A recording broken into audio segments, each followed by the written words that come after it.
Nous sommes à l'instant de l'enseignement et je prie l'Éternel Dieu d'être surveillant exceptionnel qui va nous fondre dans cette manifestation, nous permettre d'être ouverts à la grande compréhension. Amen.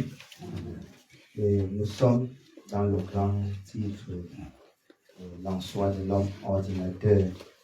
Et la partie, c'est ce mythe appelé quatrième dimension. Et nous sommes dans une sous-partie de cette partie qui est aujourd'hui l'en-soi. Première lecture. L'en-soi. Il faut rappeler que c'est un texte tiré de Révélation, tome 1, des initiés africains, page 46, écrit par l'apôtre Jean. L'en-soi. Première partie. Le noyau du vide mu par le principe du non-vide créa une forme spécifique d'éther. L'éther souffle qui prit le relais du vide, devenant de ce fait l'en-soi du vide. Les variantes de l'en-soi. L'en-soi vécu. L'en-soi vécu anime surtout les amoureux et les musiciens. Dans cette catégorie, l'homme vit intensement les rythmes de son double et de ses correspondants. L'en-soi survécu. Il favorise l'en-soi dynamique de l'aura. Ceux qui le manient ont un rayonnement biorhythmique supérieur à la moyenne. L'en-soi auditif. Il modifie l'en-soi de l'aura et crée des ondes propres aux chanteurs spirituels, aux poètes, aux méditants. Silo. Avant de fondre dans l'enseignement, il faut rappeler qu'il y a une suite de ces variantes et qui viendra très prochainement toujours dans l'enseignement. Aujourd'hui, nous parlons de l'en-soi. Et pour ne pas nous perdre, pour ne pas trop s'ouvrir à des questionnements bizarres, nous devons comprendre simplement que l'en-soi est ce qui nous conduit à la nature, tout simplement. L'en-soi, la nature. Et nous devons comprendre cela pour mieux comprendre l'enseignement, le thème d'aujourd'hui. Il nous est dit dans le premier paragraphe, le noyau du vide mu par le principe du non-vide créa une forme spécifique d'éther. L'éther souffle qui prit le relais du vide, devenant de ce fait l'en-soi du vide. On nous a très souvent parlé du vide. On a utilisé beaucoup, que ce soit des gros ou de petits mots, pour définir le vide. Mais je dois être aujourd'hui cadré dans l'enseignement de ce jour. Pour ne pas sortir de cela, il faut que nous parlons de façon très simple en tant que ce serviteur-là qui veut conduire un enfant, un croyant, une personne dans la réalité de l'en-soi. On nous dit ici que le noyau du vide mu par le principe de non-vide créa une forme spécifique d'éther. Le noyau du vide, c'est-à-dire on est là, on nous rentre au cœur de la réalité du vide.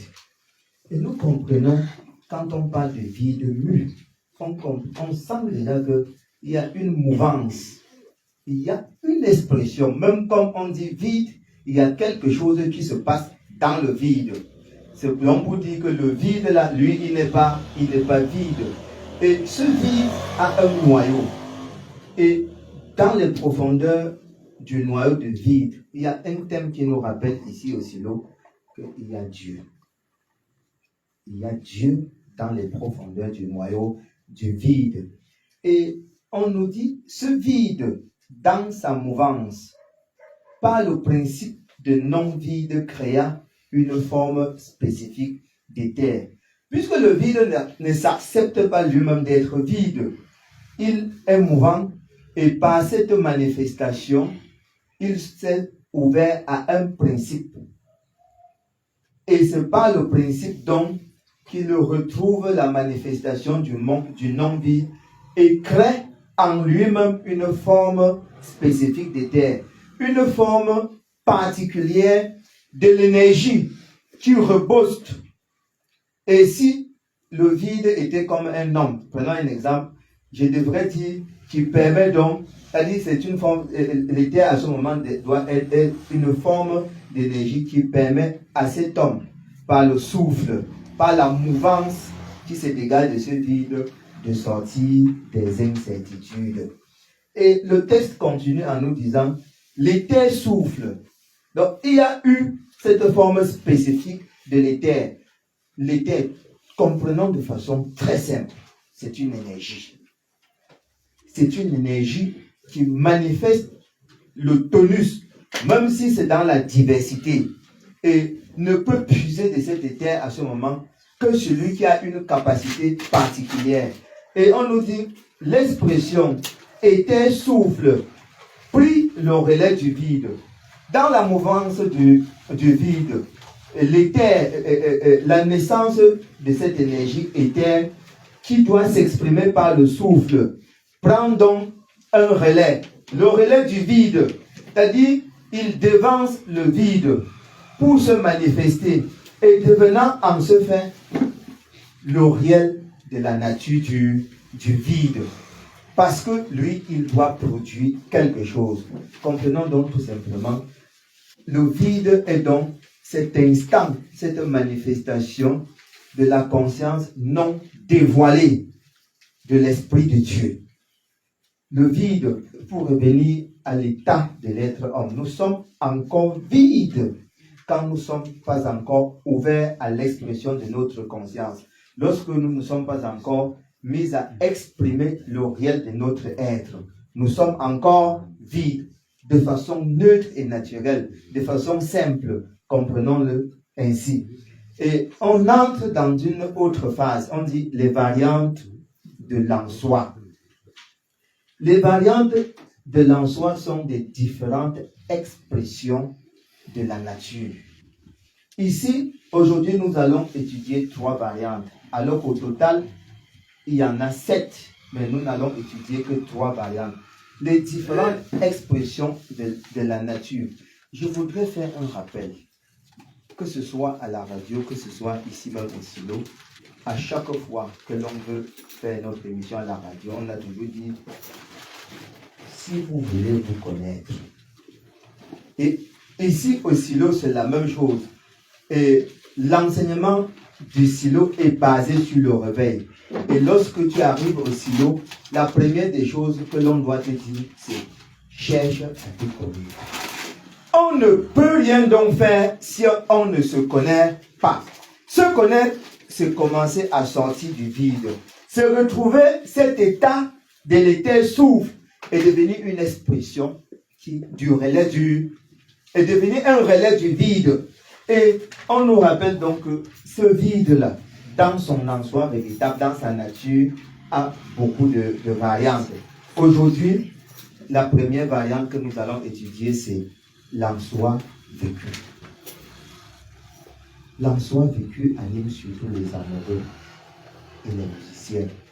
Dans cette catégorie, l'homme vit intensément les rythmes de son double et de ses correspondants. L'en-soi vécu. On parle de la nature de ce que nous exprimons, de ce que nous portons en nous pour exprimer, ce qu'on est déjà en train d'exprimer. Et on dit qu'il faut se retourner beaucoup plus vers les amoureux. Ils ont l'art de conjuguer le verbe non d'une certaine particulière pour faire tomber leur vis-à-vis. Ils sont au-delà de je t'aime, ils sont dans des conjugaisons très particulières. Ils décrivent même très souvent certains traits de votre réalité pour vous donner de tomber de chuter devant lui et de pouvoir l'embrasser. Ça peut être l'homme ou comme la femme, parce que dans cette manifestation, on a tendance à croire que c'est l'homme qui exprime cela. Non, ça peut être l'homme comme la femme, pendant que la femme, parce qu'il est dit, à titre de rappel, il y a un thème qui est tiré de l'incertitude au souffle de vie, qui parle beaucoup plus du tonus, du souffle, du tonus par le souffle dans l'incertitude, où on nous rappelle que c'est même une bonne chose de contempler les traits du corps humain. Mais sauf qu'il faut le faire dans l'harmonie et le sublime. Et c'est un petit peu, il y a une correspondance à cette réalité lorsque nous voulons comprendre le réel de l'en-soi vécu, qui, on nous dit, anime surtout les amoureux. Que ce soit un homme ou une femme, il décrit ton visage, il décrit ton comportement. Et le musicien, lui, il vient très souvent décrire le comportement d'un environnement. Il vient décrire les faits d'une société. Il vient décrire, et il y en a même qui nous ouvrent à des projections, par certains questionnements. J'ai pensé à certains musiciens que je ne veux pas citer ici. Le qui saura me dire, il y en a d'autres qui chantent, c'est-à-dire on sent dans ce vécu que tous les hommes, quel que soit le corps, on peut même être un militaire et être ouvert à la réalité de l'amour, on peut être militaire et être ouvert à la réalité de la musique, surtout que nous avons des chansons des militaires, même si on sent un tonus autre, une force autre qu'ils expriment dans leur réalité, on sent quand même cette animation de leur vécu. Et Dieu nous dit, dans cette catégorie, l'homme vit intensement les rythmes de son double. Je remercie la prophétesse Yolande qui a parlé à la radio. Elle dit, le double peut être le moi, tantôt qu'on n'a pas encore totalement découvert, et le double, il est aussi une autre partie de nous. Mais là, je rentre un petit peu dans la Bible, qui nous rappelle que nous sommes avant d'être nés.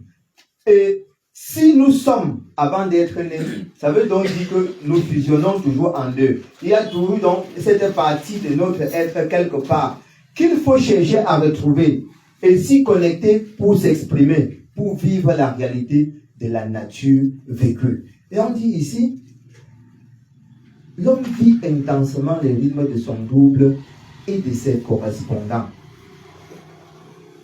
Nous avons des correspondants postés un peu de partout dans la nature, dans d'autres planètes, dans d'autres sphères.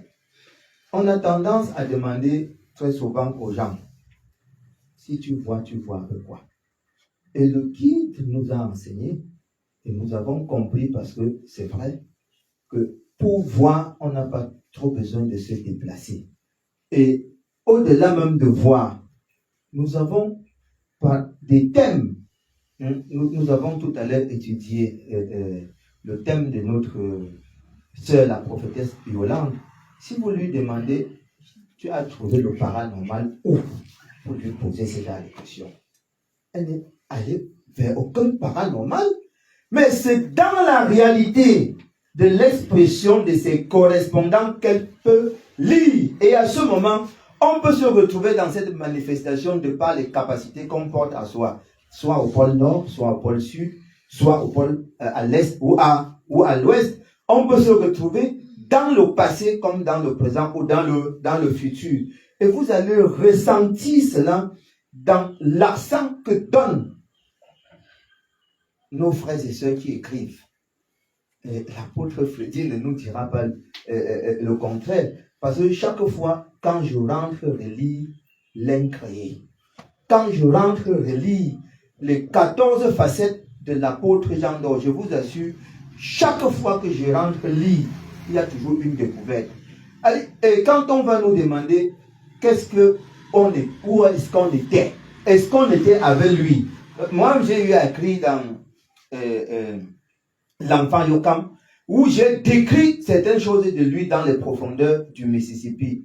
je suis jamais sorti de Yaoundé. Je connais la route de chez moi à Yaoundé, c'est tout. Vous voyez un petit peu, c'est cette réalité de la nature du vécu que l'Esprit Saint nous révèle ici. Et on continue, on dit, l'en-soi du survécu. Il favorise l'en-soi dynamique de l'aura. Ceux qui la manient ont un rayonnement biorythmique supérieur à la moyenne. Il favorise l'en-soi dynamique de l'aura. L'être ouvert à la nature du survécu exprime beaucoup plus son aura. Et avec son aura, il se déploie et peut ramener vers lui, soit par attirance, soit par la pensée. Et je voudrais dire que ici, là, les gens qui sont beaucoup plus ouverts à cette réalité sont des penseurs. Et pendant qu'ils pensent dans leur manifestation, ils deviennent, quand ils travaillent bien leur réalité. Je pense, donc je suis. Pendant qu'ils pensent, ils deviennent dans leur vécu. Et cette réalité-là. Et on dit, ceux qui la manient ont un rayonnement biorhythmique supérieur à la moyenne. Un rayonnement biorhythmique, c'est-à-dire selon qui nous sommes, selon notre propre nature, ouvert à la réalité de la nature universelle, ouvert à l'universalité, selon que nous sommes ce que nous sommes quand nous sommes nés, et selon aussi très souvent la mission que nous portons. Et on ne s'arrête pas là.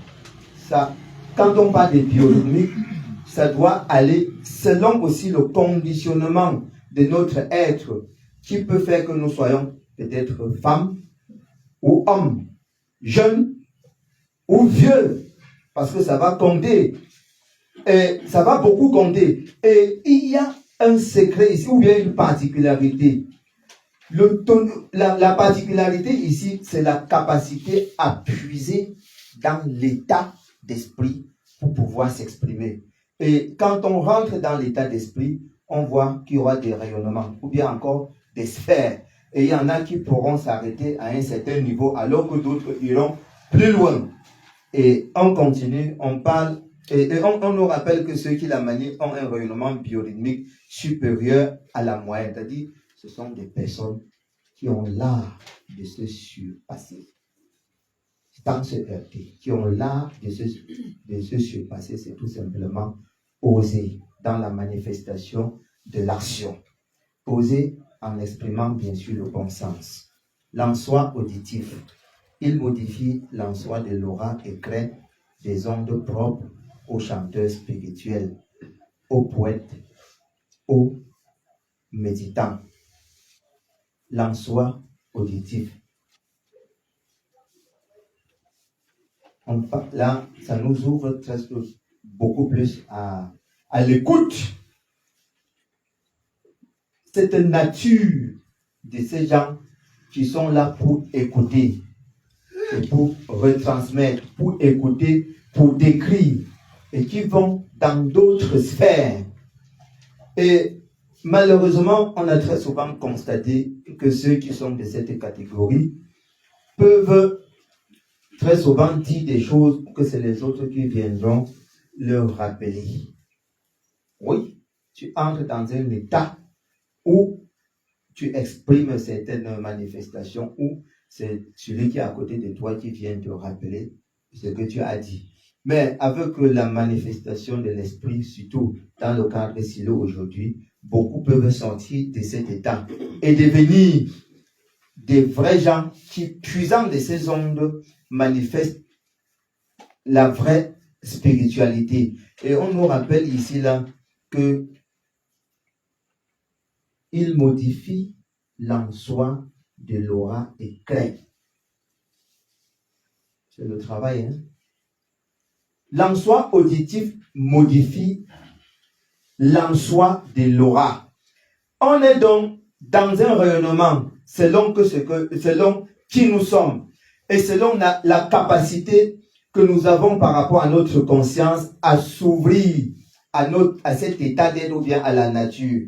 Et on manifeste donc notre réalité, on puise donc d'un rayonnement, on parle des ondes propres au chanteur, selon celui que l'on doit être. Et vous allez entendre très souvent qu'il y a des chanteurs très, très ouverts qui, dans leur mélodie, vous font chuter.